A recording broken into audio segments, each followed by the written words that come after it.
I've made this video because I believe that there's not enough resources out there to help students navigate interview processes, and they can be quite daunting, especially if you have no idea what to expect. So I want to give you guys some helpful information. And to be transparent, back in 2021, I applied for a 4+2 pathway, a professional master's pathway, and a clinical master's. I got accepted into the professional master's. I got put on the top of the waitlist for the clinical master's, and I ended up actually accepting the 4+2 pathway because I was really excited about the internship and I wanted to keep working. In this video, I'm going to start off by talking about some general research that I think is really important to do before the interview. Then I'm going to talk about some of the tasks that you might be required to do on the day of the interview, including group tasks, role-play exercises, and one-on-one interviews. And I'm going to give you some pointers for how to go about approaching these. Then finally, I'm going to talk about a few things that people often forget about so that you'll be extra prepared for the interview. With all of that said, let's just get straight into this video. Okay, so in terms of the research, the most important thing that you can do is to thoroughly research the programs that you're applying to, as well as their interview process. Read up on how the interview will work. If you can, contact the university and ask them for extra detail or information about the interview as well as the course. And also get in contact with students who have done this interview before. Out of all of the tips that I give you today, this is probably the best one to follow up on. Talking to those students who've already done the interview gives you rich insight into how it will work. And if you don't know any postgrad students, my hot tip would be to see if you can get in contact with any of the academic staff or any of the professors. Send them an email asking if they can put you in touch with any students who've done the course because you just want to understand a little bit more about it and see if it's for you. I actually tried this out way before the interviews, a few months in advance, and it worked well for me. I got to talk to someone who was doing their PhD and they gave me insight into the interview process, which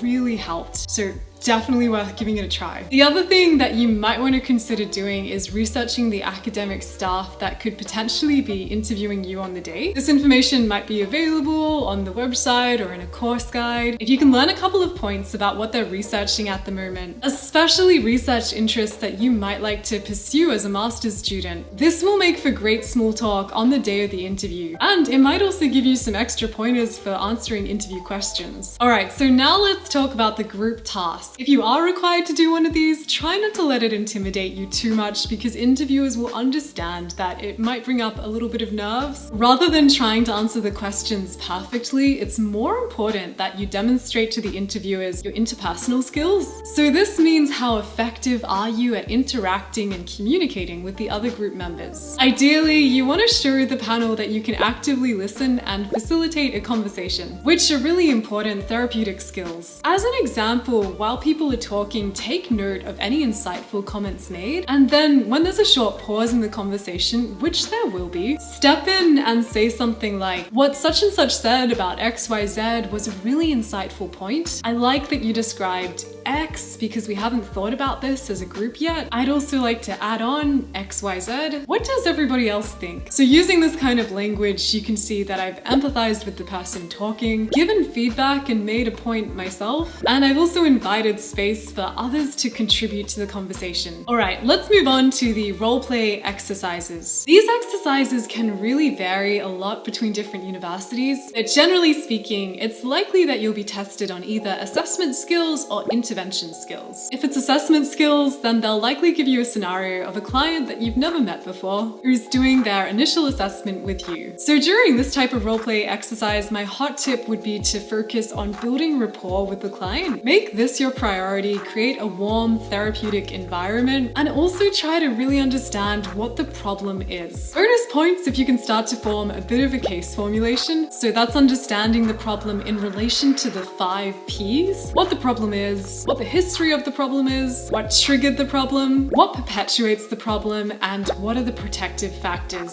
Of course, you don't actually ask the client these questions directly, you just try to gauge information from them that relates to these 5 points. Alternatively, Alternatively, if the interviewer is assessing you on intervention skills, they'll probably give you a scenario saying that you've seen this client for a few sessions, you've built good rapport, and they'll give you a rundown of what the problem is. And then during the roleplay exercise, they'll probably be assessing what sort of intervention approach do you have with this client. And keep in mind that if you don't have any experience doing any sort of counseling work, that's okay, because it's likely that the program will be taking this into account. My best guess would be that they're probably trying to understand what your natural approach would be with this client rather than specific clinical skills. And if you are feeling kind of nervous about it and you want to go in extra prepared, spend a little bit of time reading up on CBT, because this is the gold standard that a lot of therapists use in their work with clients. All right, now let's move on to the interview questions. Usually this is the most important part of the interview. How you perform here will carry the most weight. So it's really important that you go into this part of the interview extra prepared. My hot tip would be to have a few practical examples that you can use to answer the same sort of broad themes in questions, and then sit down with people and get them to practice interviewing you so that you can practice answering different kinds of questions, pulling out these examples. Also make sure that you really listen to what the interviewer asks you, and remember, it's okay to ask if they can repeat the question. It's also okay to take a pause, take a moment to think about how you want to respond, and so that you come across as more confident, remember to slow your voice down and to replace any ums with pauses.